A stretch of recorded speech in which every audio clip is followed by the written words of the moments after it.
목성은 태양계에서 가장 큰 행성이에요. 1300개 이상의 지구가 이 가스상 거대 혹성 안에 들어갈 수 있어요. 또한 태양계의 다른 모든 행성들을 합친 것보다 2.5배 더 무거워요. 하지만 만약 이게 놀랍다고 생각한다면 여러분들에게 좋은 소식이 있어요.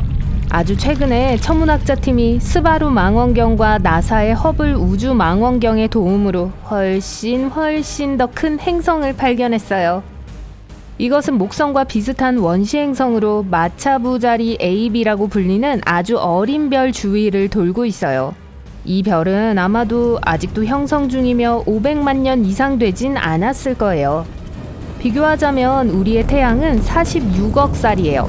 이 어린 별은 지구로부터 약 531광년 떨어진 마차부자리에 위치하고 있어요. 이 별은 두껍고 빠르게 움직이는 가스와 먼지로 덮여 있어요. 이 원반이 별의 성장을 촉진시키고 있어요. 나중에 이 원반에서 남은 것들이 모여서 행성계의 요소들을 형성하게 될 거예요. 행성, 외행성, 해성, 소행성 말만 하세요. 하지만 새로 발견된 행성들로 돌아가 볼게요. 이건 목성 9개와 같은 질량을 가진 가스상 거대 행성이에요. 이 거대한 걸 상상할 수 있나요? 마차부자리 AB, B라는 이름의 이 행성은 모항성 주위를 한 바퀴 도는 데만 거의 588년이 걸려요. 아마도 93.9 AU, 천문단위만큼 떨어져 있기 때문일 거예요. 자, 왜 이 행성의 발견이 그렇게 놀라운 걸까요? 천문학자들에 따르면 아주 기이한 방식으로 형성하고 있다고 해요. 아니면 형성되고 있다고 해야 할까요? 이 가스상 거대 행성은 아직 진행 중이니까요. 어쨌든 특이한 건 마차부자리 AB, B가 거대한 가스 구름의 상의 하달식 중력 붕괴의 결과로 합쳐지고 있다는 거예요. 하지만 과학자들은 훨씬 더 흔한 행성 형성의 모델은 먼지와 암석이 어떤 종류의 핵 주변으로 점차 축적될 때라고 해요. 이건 행성이 형성될 수 있는 방법들이 많다는 생각을 입증하죠. 또한 우리 고향 은하계에 아마도 매우 다양한 행성계가 있다는 걸 의미할 수 있어요. 하지만 마차부자리 A, B, B는 지금까지 발견된 행성 중 가장 큰 외계 행성은 아니에요. 2005년 천문학자들은 신비로운 우주 천체를 발견했어요. 나중에 사람들은 그걸 GQ 루피 B라고 불렀어요. 이 물체는 태양과 명왕성 사이의 거리보다 2.5배 더 먼 거리에서 어린 별 주위를 돌고 있었어요. 과학자들은 그 물체가 행성이거나 기본적으로 작은 별인 갈색 외성이라는 결론에 도달했어요. 만약 천문학자들이 GQ 루피 B가 행성이라고 결정한다면 지금까지 발견된 것 중 가장 큰 행성이 될 거예요. 반지름이 목성의 3.5배나 되죠. 우리가 알고 있는 가장 큰 항성은 UY 스쿠티라고 불려요. 이 극대 거성은 반지름이 태양의 약 1700배예요. 만약 여러분이 어떻게 해서 UY 스쿠티를 태양계의 중심에 둘 수 있다면 가장자리가 목성의 궤도를 훨씬 넘어 뻗을 거예요. 항성에서 흘러나오는 먼지와 가스로 말하자면 이 모든 것들은 명왕성의 궤도를 넘어 확장될 거예요. 태양 지구 거리의 400배나 되죠. 블랙홀은 중력의 끌어당김이 너무 강해서 빛조차도 벗어날 수 없는 우주의 한 점이에요. 그런데 거긴 왜 그렇게 중력이 강할까요? 물질이 아주 작은 공간에 꽉 담겨 있기 때문이에요. 태양 질량의 수백만 배일 수 있는 초대 질량 블랙홀은 은하의 중심에 숨어 있는 경향이 있어요. 지금까지 천문학자들이 발견한 가장 거대한 블랙홀은 톤 618이에요. 이것의 질량은 660억 개의 태양과 같아요. 2010년은 페르미 망원경의 도움으로 천문학자들이 어마어마한 뭔가가 은하수로 들어가는 걸 발견한 해예요.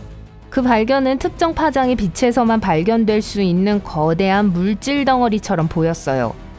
또 약 25,000광년 높이만 했어요. 과학자들은 페르미 거품이라고 불리는 그 방울들이 우리 은하의 중심 블랙홀에 의해 생성된 것일 수도 있다고 생각해요. 우주는 굉장히 황량해 보여요. 하지만 어떤 곳은 다른 곳보다 더 비어 있어요. 에리다누스의 슈퍼보이드처럼요. 천문학자들은 2004년에 이 거대한 빈 공간을 발견했어요.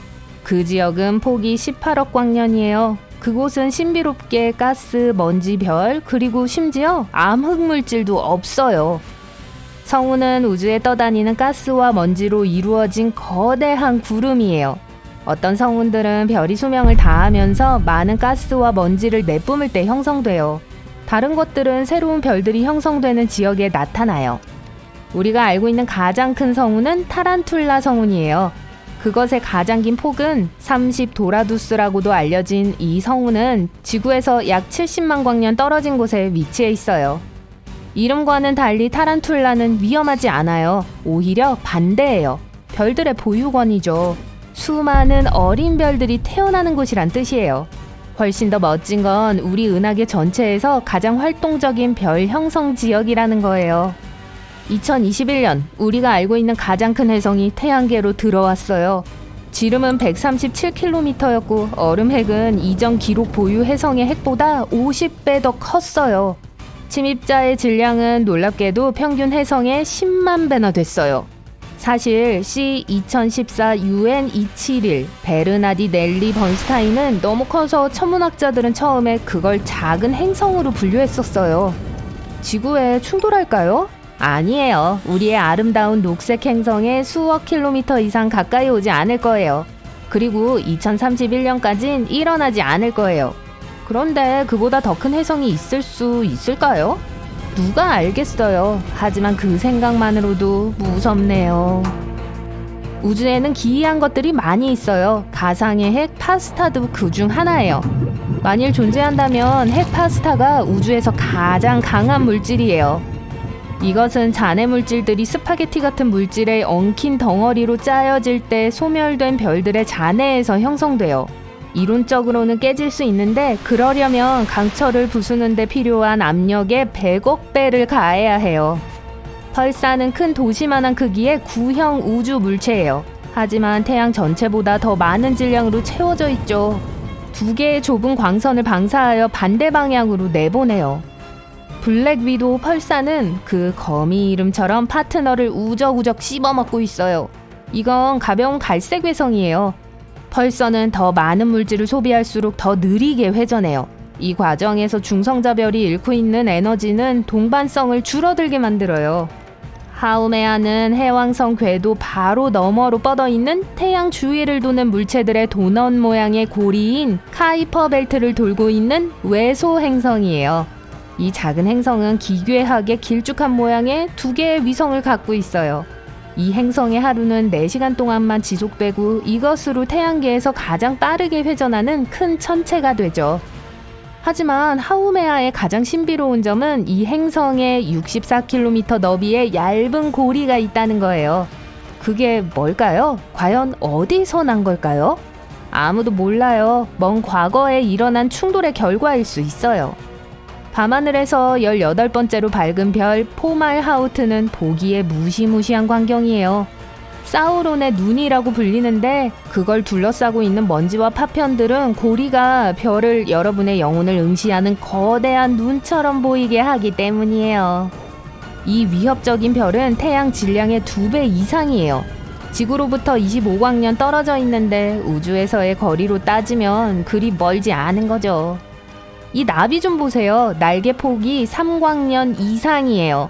그리고 이 성운의 내부 구조는 지금까지 관찰된 것 중 가장 복잡한 것 중 하나예요.